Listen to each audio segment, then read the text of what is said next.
चुनाव आते आते बहुत बड़ा बिखराव हो जाएगा। और सही बात तो है कि सबके समझ में आ गया है कि केंद्र में तीसरी बार भाजपा की सरकार बनेगी और मोदी जी प्रधानमंत्री बनेंगे। तो सपा की सरकार में पिछड़ों ने देखा है और पिछड़ों का जो उत्पीड़न हुआ सपा की सरकार में, वो सब लोग जानते हैं। इंडिया गठबंधन में सीटों को लेकर असमंजस की स्थिति बनी हुई है। कांग्रेस और समाजवादी पार्टी की कल बैठक हुई। बैठक में ये माना जा रहा है कि सीटों को लेकर जो रणनीति है वो नहीं बन पा रही है। समाजवादी पार्टी ने 11 सीटें देने का ऐलान किया है कांग्रेस को, वहीं कांग्रेस कम से कम 22 सीटें चाहती है और खासकर महानगरों की जो सीट है कांग्रेस वहाँ अपने उम्मीदवार चाहती है। और यही इसी क्रम में समाजवादी पार्टी ने लखनऊ से अपने उम्मीदवार का ऐलान कर दिया है, जिसको लेकर पेच फंस गया है। जाहिर है इंडिया गठबंधन के सहयोगी एक एक करके इंडिया गठबंधन छोड़ रहे हैं, वहीं दूसरी ओर एनडीए का कुनबा बढ़ रहा है। बातचीत करने के लिए उत्तर प्रदेश सरकार के कारागार मंत्री धर्मवीर प्रजापति जी हमारे साथ हैं। ये जो एनडीए के खिलाफ एक गठबंधन बना था, पहले तो गठबंधन टूटा, नीतीश अलग हुए, ममता अलग हुई और अब माना जा रहा है कि अखिलेश यादव और कांग्रेस की भी बात नहीं बन पा रही। किस तरह से देखते हैं, एनडीए भी नज़र बनाए हुए इस गठबंधन पर? चुनाव आते आते बहुत बड़ा बिखराव हो जाएगा। और हम शुरू से कहते चले आ रहे हैं कि इंडिया गठबंधन में जो डोटें थी वो बढ़ेंगी और इतनी बढ़ेंगी कि मिलना मुश्किल हो जाएगा। और वो सामने आ रहा है, सब दिख रहा है सब लोगों के। सही बात तो है कि सबके समझ में आ गया है कि केंद्र में तीसरी बार भाजपा की सरकार बनेगी और मोदी जी प्रधानमंत्री बनेंगे। और एक विषय और है कि सबकी आकांक्षा अपेक्षाएं होती हैं, सब लोग अपनी उम्मीद पाले हुए हैं। अब सबकी उम्मीद तो पूरी होती नहीं है। प्रधानमंत्री जी की कुर्सी एक है, वहाँ दावेदार कई हैं और देश की जनता ने प्रधानमंत्री को बिठा रखा है, मोदी जी को उस एक कुर्सी पे तीसरी बार भी मन बना लिया उनको बिठाने का। तो ये मतभेद तो आने ही आने हैं और चुनाव तक अभी और बढ़ेंगे। ये जो तमाम बैठकें हुई इंडिया गठबंधन की, अलग अलग प्रांतों में हुई, एकजुटता का संदेश दिया गया, क्या आपको लगता है कि ममता बनर्जी और नीतीश कुमार के अलग होने के बाद इंडिया गठबंधन पूरी तरीके से कमज़ोर हो चुका है? निश्चित रूप से कमज़ोर हुआ है और देश की जनता सब देख रही है, समझ रही है। और वहाँ चुनाव आते आते और स्थिति ठीक नहीं रहेगी। और जनता ने पूरे देश की, मैं उत्तर प्रदेश की जनता की बात करूं चाहे देश की जनता की बात करूं, दोनों हमारे देश की जनता ने मन बना लिया है कि भाजपा के नेतृत्व में तीसरी बार सरकार बनानी है। और मैं उस जनता का आभार व्यक्त करता हूं कि उन्होंने पहले 2 बार सरकार हमारी बनाई और तीसरी बार भी, क्योंकि ऐतिहासिक काम हुए हैं दोनों ही सरकार के रहते हुए। विकास के काम तो हुए हैं, साथ साथ देश की संस्कृति को भी हमारी दोनों सरकारों ने आगे बढ़ाया है। दोनों सरकारों ने देश की जनता की भावनाओं को समझा है, भावनाओं के अनुसार उनकी आवश्यकताओं के अनुसार नीतियां बनाई हैं, भावनाओं के अनुसार भी हम लोग चले हैं। और फिर हमारा संगठन और सरकार दोनों ही परिश्रम की पराकाष्ठा करते हैं। हमारे प्रधानमंत्री जी हों चाहे मुख्यमंत्री जी हों, दोनों ही परिश्रम की पराकाष्ठा करते हैं। संगठन परिश्रम की पराकाष्ठा करता है, उसका परिणाम आता है। तो परिणाम हमारे पक्ष में पूर्ण तरह से दिखने लगा है। अच्छा, सपा ने कई गठबंधन किए, वो गठबंधन टिके नहीं और सपा प्रयासरत रहती है गठबंधन के लिए।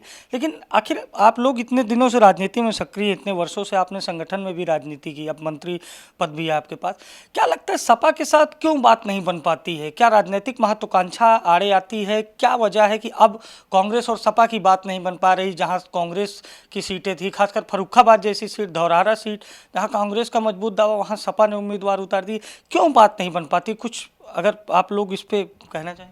देखिए, सबसे बड़ी बात है कि वहाँ ये बात सही है कि आकांक्षा अपेक्षाएँ तो होती हैं। दूसरा है कि अस्तित्व बचाने की भी लड़ाई है कि हम कहाँ चुनाव लड़ें, कहाँ हमारा अस्तित्व बचे, कहाँ हमारी सीटें आ जाएं, ये भी है। तो और भी कोई मतभेद हो सकते हैं उनके आपस के, क्योंकि उनकी बैठकों में तो हमें जाना आना होता नहीं है, तो हमें जानकारी हो। लेकिन निश्चित रूप से ये जितना जो कुछ भगवान की भी कृपा है कि मतभेद हो रहा है, उसका फ़ायदा हम लोगों को मिलना ही मिलना है। पीडीए की बात करते हैं अखिलेश यादव, मेरा आखिरी सवाल है। और उस पीडीए में जो पी है वो पिछड़ा है, उसी पिछड़े वर्ग से आप आते हैं। यो पिछड़ा वर्ग क्या सोच रहा है? क्या अखिलेश यादव के पीडीए चौपाल से, पीडीए के नारे से पिछड़ा वर्ग प्रभावित हो रहा है, या फिर वो नरेंद्र मोदी, योगी आदित्यनाथ, केशव प्रसाद मौर्य, धर्मवीर प्रजापति को अपना नेता मान रहा है? क्या है पिछड़ों के मन में, खासकर उत्तर प्रदेश में? देखिए, पिछड़ों की मैं बात करूं तो सपा की सरकार में पिछड़ों ने देखा है, और पिछड़ों का जो उत्पीड़न हुआ सपा की सरकार में, वो सब लोग जानते हैं उसको। सबसे उससे प्रभावित हुए, तब वो बीजेपी के साथ जुड़े।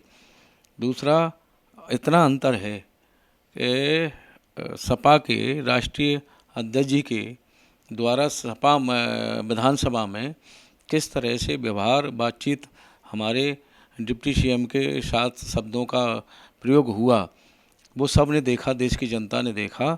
और भाजपा का पीडीए के, जैसे पी आप कह रहे हैं, पिछड़ों के प्रति, भाजपा का पिछड़े लोगों के प्रति का रवैया है कि हमारे केशव प्रसाद मौर्य चुनाव हारे, उसके बावजूद भी उनको डिप्टी सीएम बनाया। इतना अंतर है, वो अंतर है। और मैं भी मोस्ट बैकवर्ड से आता हूँ। पार्टी ने, मैंने संगठन में काम किया है, पार्टी ने चुनाव नहीं लड़ाया। सरकार बनी उस समय एमएलसी की सीट हमारे पास खाली नहीं थी, तो पार्टी ने हमें एक बोर्ड का चेयरमैन बना दिया।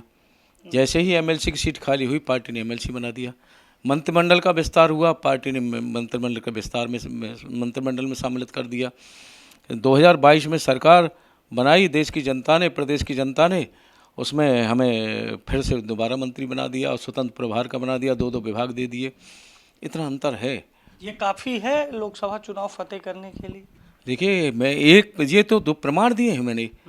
तमाम प्रमाण ऐसे हैं हमारे कि मोस्ट बैकवर्ड के लिए तमाम काम भी किए हैं। संगठन में समायोजन है, सरकार में समायोजन है, केंद्र की सरकार में हमारे पिछड़ों का समायोजन है। हमारे बाबूराम निषाद को उन्होंने राज्यसभा बनाया, और बीएल वर्मा को हमारे को राज्यसभा बनाया। ऐसे तमाम प्रमाण हैं मोस्ट बैकवर्ड के लोगों को, जहाँ चुनाव नहीं लड़ाया उनको संगठन में भागीदारी दी है, सरकार में भागीदारी दी है। ये है दोनों में अंतर। तो निश्चित रूप से सब जानते हैं, और ऐसा नहीं है, नीतियाँ भी बनाई हैं तो सबका ध्यान रखा गया है सरकार की। कोई भी हमने मतभेद भी नहीं किया है, मनभेद भी हमने नहीं किया है किसी के साथ। कोई भी वर्ग हो, सबके लिए नीतियाँ बनाई हैं और सबको साथ लेकर के हम लोग चल रहे हैं। तो इस बार माना जाए कि इंडिया गठबंधन एनडीए के सामने टिक नहीं पाएगा चुनाव में, या मुकाबला नहीं कर पाएगा एनडीए? ये तो मतभेद दिख रहा है, अभी मतभेद दिख रहा है। पहले की अगर हम बात करें तो पहले भी तो ये दोनों दलों का, कांग्रेस का और सपा का गठबंधन रहा है। पहले भी बसपा का और सपा का गठबंधन रहा है, उसमें भी हम लोग चुनाव लड़े हैं, और उसमें भी हमें प्रदेश की जनता ने आशीर्वाद दिया है। इस बार तो मतभेद भी दिख रहा है जनता को।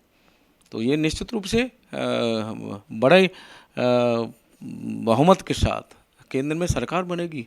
जो 400+ का जो हम लोग चर्चा कर रहे हैं, हम लोग सपना देख रहे हैं, सपना नहीं, उसे साकार करेंगे। तो जाहिर है उत्तर प्रदेश सरकार के कारागार मंत्री धर्मवीर प्रजापति जी हमारे साथ थे। उन्होंने साफ तौर पर बताया कि 400 का सपना जो भारतीय जनता पार्टी संजो रही है, उसको साकार करने के लिए धरातल पर काम किए जा रहे हैं, और जाहिर है इस बार के चुनाव में बीजेपी 400 सीटें जीतेगी, ऐसा उत्तर प्रदेश सरकार के कारागार मंत्री धर्मवीर प्रजापति का दावा है। लखनऊ से सहयोगी आयुष के साथ मैं अभिषेक, द लीडर हिंदी।